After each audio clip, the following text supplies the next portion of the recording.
আমর ইবনুল আস কুরাইশদের পক্ষ থেকে দামি দামি উপঢৌকন নিয়ে নাজ্জাশীর রাজ দরবারে উপস্থিত হন।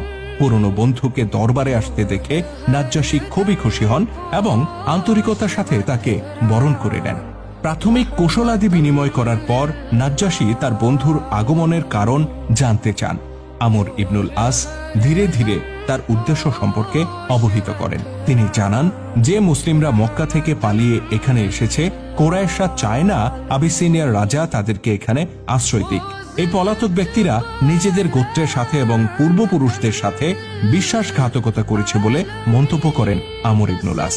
তিনি বলেন, আমাদের গোত্রের নেতৃবৃন্দ আপনাকে অনুরোধ করেছেন এই অপরাধীদেরকে আমাদের ভূমিতে ফেরত পাঠাতে, যেন আমরা তাদেরকে শাস্তি দিতে পারি।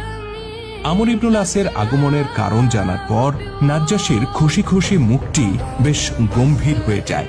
তিনি বলেন, না আমর, আমি তাদেরকে আশ্রয় দিয়েছি। তোমার দাবির প্রেক্ষিতে আমি তাদেরকে তোমার হাতে তুলে দিতে পারি না।